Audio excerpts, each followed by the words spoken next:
Praise the lord. ప్రభు అయిన యేసుక్రీస్తు నామములో అందరికీ వందనాలు. ఈ ఉదయకాల సమయమున ఈ పునరుద్ధాన దినమునకై దేవుడు మనతో మాట్లాడుచున్న మాటను మనమందరము కూడా శ్రద్ధగా ధ్యానించుకుందాము. రూతు గ్రంథము 3వ అధ్యాయం 10వ వచనము. నా కుమారి, యెహోవా చేత నీవు దీవెన నొందిన దానవు.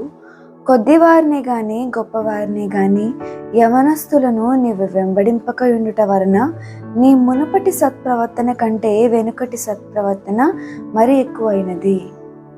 ఇది రూతును గూర్చిన సాక్ష్యం అండి.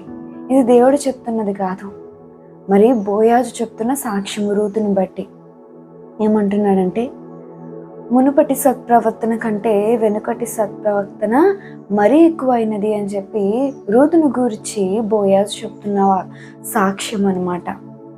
మరి రూతు యొక్క సత్ప్రవర్తన మొదట తను చూసినప్పుడు ఎంత ఉందో, ఎలా ఉందో, తర్వాత మరలా తను కలుసుకున్నప్పుడు మరీ ఎక్కువైనది అని చెప్పి రూతు గురించిన సాక్ష్యము. మరి రూతు జీవితాన్ని కనుక మనం గమనించినట్లయితే తన యొక్క జీవితంలో తన యొక్క సాక్ష్యాన్ని నిలవబెట్టుకుంది. తన యొక్క అత్తను విడనాడలేదు, నమ్మకంగా ఉంది. అండ్ అలాగే మరి బోయాజు దగ్గరికి సహాయానికి వెళ్ళినప్పుడు కూడా తను వెనుకాడలేదు. అండ్ అలాగే స్థిరంగా ఉంది. మళ్ళా వేరే చోటికి అక్కడికి ఇక్కడికి వేరే వాళ్ళ పొలంలోకి వెళ్ళి ఆ యొక్క పరిగెలు ఏరుకోవడం కానీ ఇలాంటివి ఏం చేయలే. మరి బోయాజు చెప్పాడు, ఈ పొలంలోనే ఉండమ్మా నువ్వు అన్నప్పుడు ఆమె అక్కడే ఉంది కానీ ఎక్కడికి కూడా వెళ్ళలేదు. అయితే మరి తనను గమనించాడు. ఒక యవనస్తురాలుగా ఉన్నది ఈ యొక్క రూతు. తనని గమనించాడు ఈ యొక్క బోయాజు. అండ్ అలాగే తన యొక్క చుట్టుపక్కల ఉన్న వాళ్ళని కూడా అడిగాడు, ఎవరు ఈ యొక్క రూతు అని అడిగినప్పుడు వాళ్ళు కూడా తనని గురించి మంచి సాక్ష్యాన్ని ఇచ్చారు.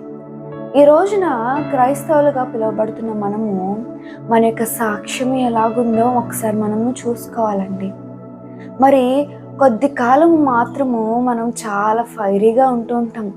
మరి చూడండి, చాలామంది ఎలా ఉంటారంటే బాప్తిజంకి ముందు అండ్ అలాగే బాప్తిజంకి తర్వాత కూడా ఫస్ట్ చాలా కొత్తలో బాప్తిజం తీసుకున్నప్పుడు చాలా ఫైరీగా ఉంటారు.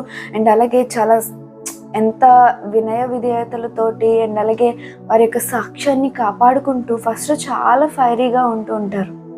అదే కొద్ది కాలం అయిన తర్వాత భక్తి గర్వమో ఏమో తెలియదు కానీ మరి చాలామంది మరి సత్యాన్ని విడిచి అసత్యం వైపు నడుస్తూ దేవుని ప్రక్కన పెట్టి నడుస్తూ ఉన్నవారు చాలామంది ఉన్నారు. ఫస్ట్లో వారి యొక్క సాక్ష్యాన్ని బహు గొప్పగా కాపాడుకుంటూ తర్వాత మరి దినాలు గడిచే కొలది వారి యొక్క సాక్ష్యాన్ని కాపాడుకోలేక అండ్ అలాగే అసత్యం వైపు నడుస్తున్నవారు అనేక మంది కనబడుతూ ఉన్నారు. మరి మన యొక్క జీవితంలో క్రైస్తవులుగా పిలువబడుతున్నాము అంటే మన యొక్క సాక్ష్యాన్ని మనము మన యొక్క చివరి శ్వాస వరకు కూడా కాపాడుకోవాలండి. మరి రూతు తన యొక్క జీవితంలో తన యొక్క సాక్ష్యాన్ని కాపాడుకున్నది కాబట్టే మరి యేసుక్రీస్తు వంశావళిలో తను ఒక స్థానమును సంపాదించుకుంది. ఈ రోజున మన యొక్క జీవితంలో మనము కూడా మన యొక్క లైఫ్లో అభివృద్ధి చెందాలి అంటే, లేకపోతే మన యొక్క లైఫ్లో ఉన్నతమైన స్థితికి ఎదగాలి అంటే కనుక మన యొక్క సాక్ష్యాన్ని కాపాడుకోవాలండి. ఆత్మీయ జీవితంలో మరి మన యొక్క సాక్ష్యాన్ని మనము గొప్పగా కాపాడుకుంటేనే మన యొక్క లైఫ్ బ్లెస్డ్గా ఉంటుంది. మరి చాలామంది యొక్క సాక్ష్యాన్ని కాపాడుకోలేకపోతున్నారు.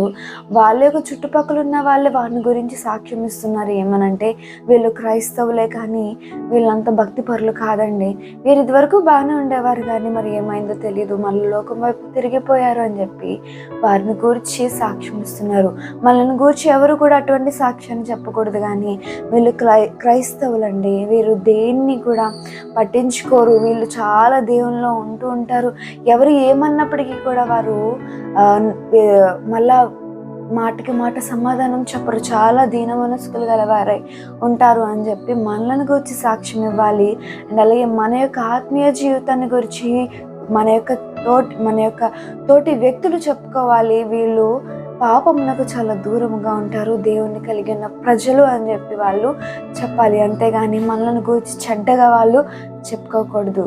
కాబట్టి నా ప్రియ సహోదరి సహోదరుడా, మరి రూతు ఎలాగైతే తన యొక్క సాక్ష్యాన్ని తన యొక్క చివరి శ్వాస వరకు మరి కొనసాగించి మంచి సాక్ష్యాన్ని మెయింటైన్ చేసిందో, అదే విధముగా మన యొక్క లైఫ్లో కూడా హోలీ టెస్టిమోనీ అనేది మన యొక్క చివరి శ్వాస వరకు మనము మెయింటైన్ చేయాలని దేవుడు కోరుకొనుచున్నాడు. ఈ యొక్క వాక్యం దేవుడు మనందరి జీవితంలో నెరవేర్చును గాక. ఆమేన్. అందరూ తల వంచినట్లయితే ప్రార్థన చేసుకుందామండి. సర్వోన్నతుడా, సర్వ సృష్టికర్తమైన యేసయ్యా నీకే వందనాలు.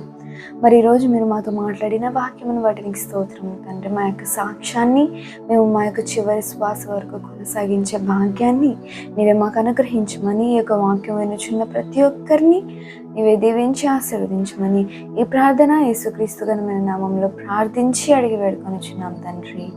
ఆమేన్. God bless you. Have a blessed day.